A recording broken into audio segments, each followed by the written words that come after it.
자, 이번엔 법무부 장관 대 국회의원의 소송전 이야기 좀 해볼 텐데요. 이태원 참사의 슬픔과 경제 위기도 불구하고 싸움은 계속되고 있습니다. 청담동 술자리 의혹과 관련해서 한동훈 법무장관과 김의겸 민주당 의원 간 논쟁이 이제 법적 소송으로까지 가고 있습니다. 한 장관이 10억 원의 소송을 제기했는데요. 자, 김의겸 의원은 술자리에 있었느냐 물어본 건데 이게 명예훼손이 되느냐? 설사 그랬다고 해도 그 대가가 10억이냐? 스스로의 몸값이 대단하다고 생각하는 것 같다. 분명한 선례를 남기는 것이 더 공익에 부합하는 것이라 생각한다가 한 장관의 입장입니다. 자, 이게 뭐 소송거리가 되느냐 이렇게 보는 분도 있고 이번 기회에 좀 바로잡아야 될 부분에 대해서 한 장관 말대로 선례를 남겨야 된다 이렇게 얘기하는 분도 있습니다. 글쎄요, 10억 소송 가치가 있다고 보십니까? 아니 만약에 이 문제가 미국에서 소송전이 벌어진다면요, 10억이 아니라 아마 100억 좀 아니 1000억쯤 됐을 수도 있겠죠. 예. 그런데 좀 그렇습니다. 이 김의겸 의원 그리고 또 이 더 탐사죠. 이 유튜브 매체가 더 탐사. 또 이 여기 연관돼서 또 다른 매체들도 가담을 하고 있는 매체들이 있더라고요. 그래서 제가 그 여미실 쭉 훑어봤는데 내가 참 궁금한 게 있어요. 도대체 이분들도 전직 언론인들이고 또 그리고 김의겸 또 전직 언론인에다가 또 청와대 대변인까지 지낸 현 국회의원인데 상식적으로 대통령과 법무부 장관이 새벽 1시에 새벽 2시, 3시까지 술을 마셨다. 청담동 아주 작은 술집에서. 그리고 거기에서 그 밴드가 있었고 첼리스트가 연주하는데 맞추어서 동백아가씨라는 노래를 불렀다. 그런데 그것이 김현장에 있는 변호사 30명이 가담을 그 자리에 있었는데도 합석을 했는데도 전혀 외부에 알려지지 않았다. 그게 가능하다고 생각하십니까? 나는 도대체 이해가 안 돼요. 나는 이런 식으로 이것이 가능하다고 생각을 해서 국회 국정감사 현장에서 이 김 의원이 그 한동훈 장관을 상대로 질문을 했고 그리고 거기에는 그 이세창 씨죠. 이 자유총연맹에서 그 총재 대행을 잠시 했던 분.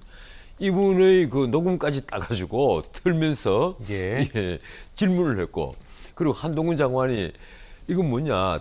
지난번에도 내보고 뭐 직 걸라고 했는데 나 이 직 걸 수 있다. 내가 다 걸겠다. 그럼 당신은 뭘 걸겠냐? 이런 말까지 나왔단 말이에요.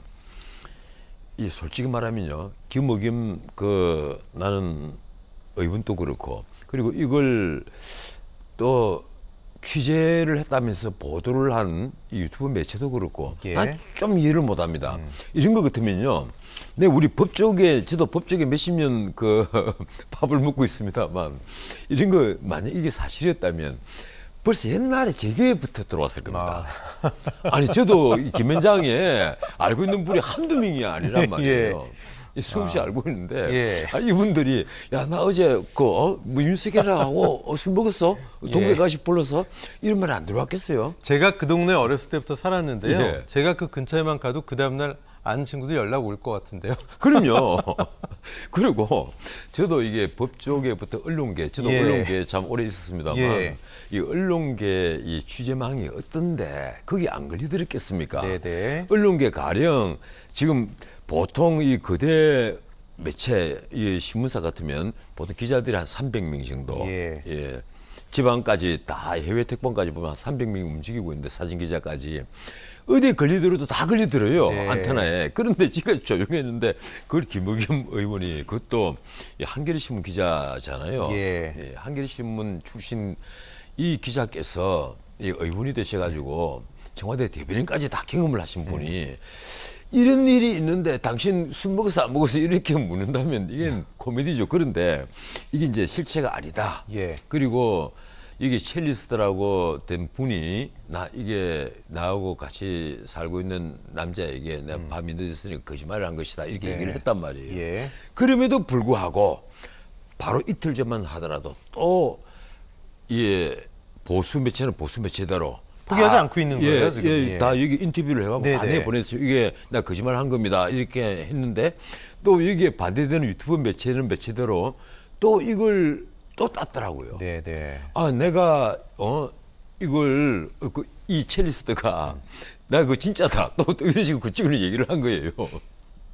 이러니까 황당한 일이 벌어졌는데 예. 여기에 한동훈 장관이 10억 소송을 하고 왜 10억을 했다고 보십니까? 뭘 얻을 수 있죠? 한 장관은? 사실은요 이게 참 이게 우리나라에 하나 바뀌어야 될 게 하나 있어요. 예. 가령 이게 이런 방송에서 거론하기는 뭐 그렇습니다만 사람이 이제 과실로 해서 네. 사람이 사망을 했을 경우에 특히 운전 사고 같은 경우 업무상 과실치사 뭐 이런 사고입니다. 예. 이런데도 대부분의 위자료는 1억 미만입니다.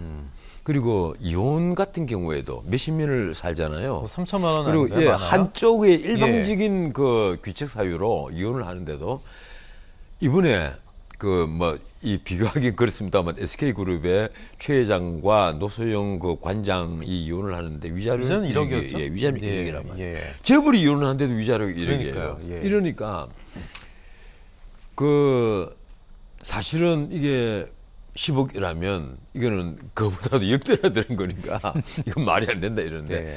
사실은 진짜 말이 안 되는 것은 지금까지 사람의 목숨이 단 위자료 네. 그것이 1억 미만인 것 몇천만 예. 원밖에 되지 않는 것 예. 이것이 난 더 문제라고 봅니다. 네, 그러네요. 이 지구보다 더 큰 소중한 목숨을 잃은 데 대해서 위자료가 예. 몇천만 원밖에 되지 않았다. 예. 제가 법조계 들어왔을 때 몇천만 원이었어요. 예. 그게 아직도 몇천만 원이란 말이에요. 나 이게 뭔가 문제가 있다고 봐요.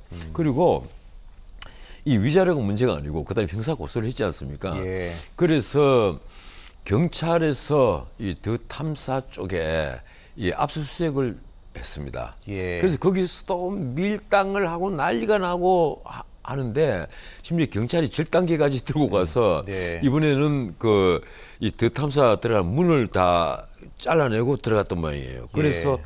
압수수색을 집행을 했는데 최근에 왜 이런 일이 생겼느냐? 이게 윤석열 정부가 하나를 깨달은 게 있습니다. 법대로 하자 네. 하니까 대통령의 지지가 올라갑니다. 이 뭔가 하면요.